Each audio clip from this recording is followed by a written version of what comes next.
Steve Cardenas, aka Rocky the Red Power Ranger, and you are watching Smart Tank Revolution. And welcome back, ladies and gentlemen, to the SmarkTank Revolution, where we always kick out at two.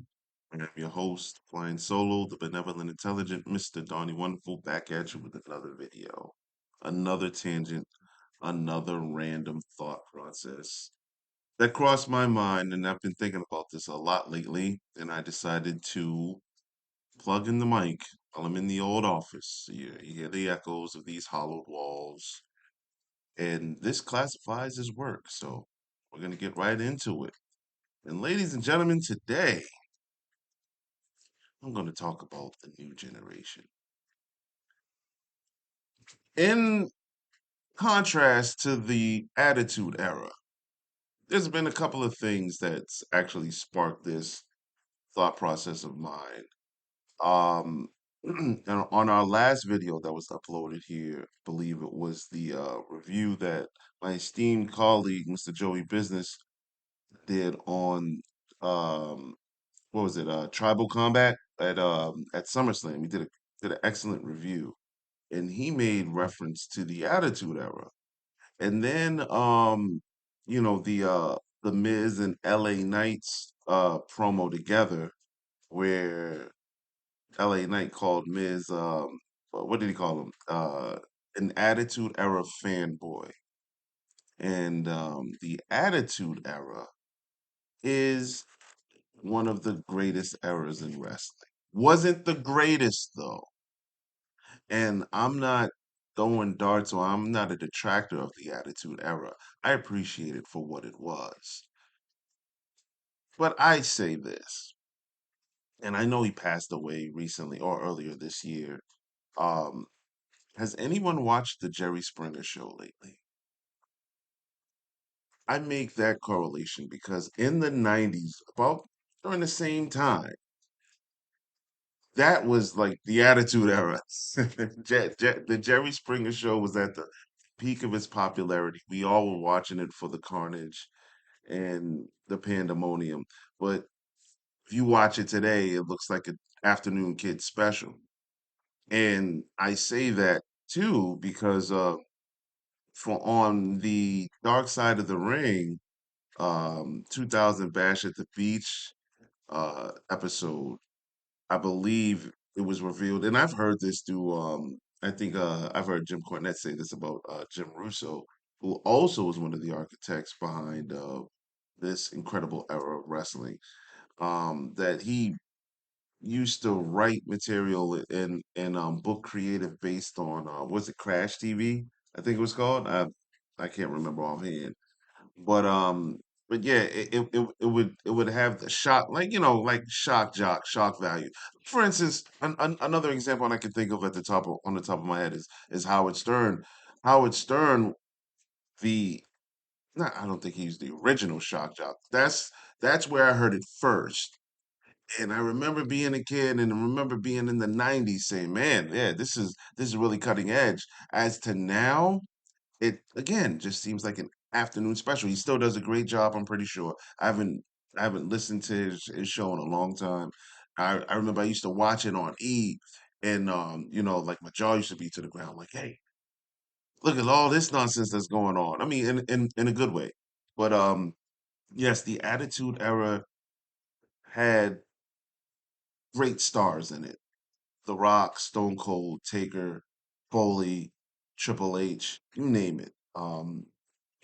People going through chairs. They were King Jerry Lawler yelling puppies. But this is about the new generation, the era that happened before that, which I think was more dominant, that had better wrestling, that had more classic matches on regular television and on pay-per-views. I can reel off now. Obviously, I want to preface it with the fact that I am a huge Bret Hart fan, and I believe that the majority of his classic matches were in the era before the Attitude Era. In my opinion, the Attitude Era for me really started after SummerSlam '97. Or SummerSlam, yeah, the night of SummerSlam '97.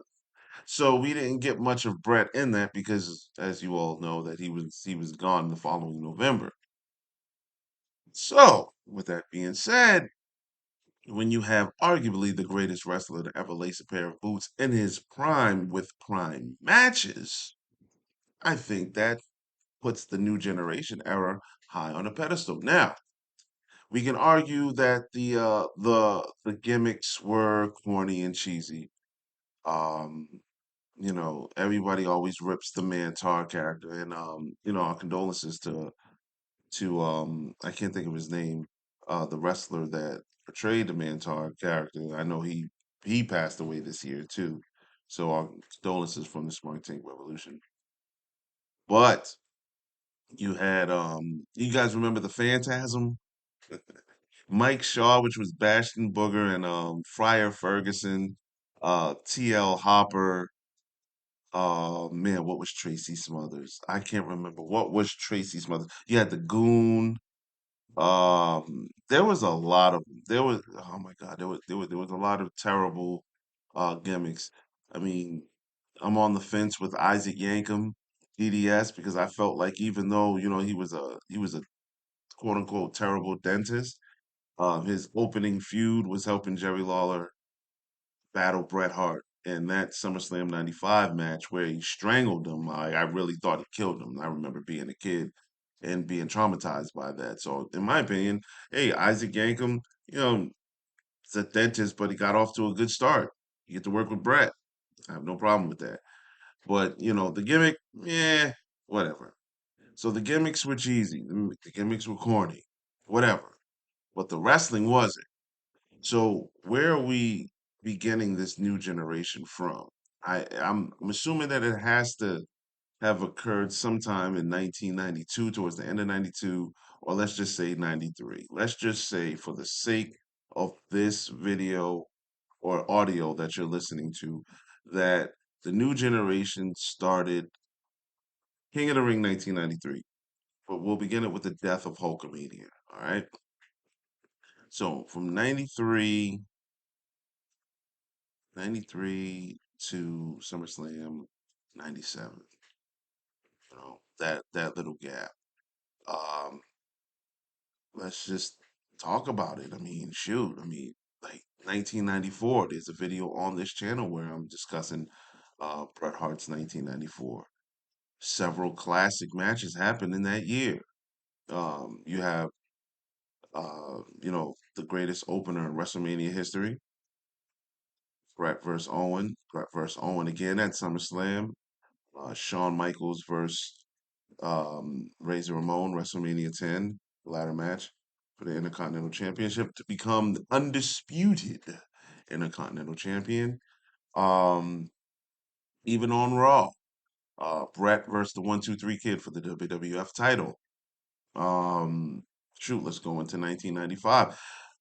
Here, okay, I want to actually give some shine to Jeff Jarrett here.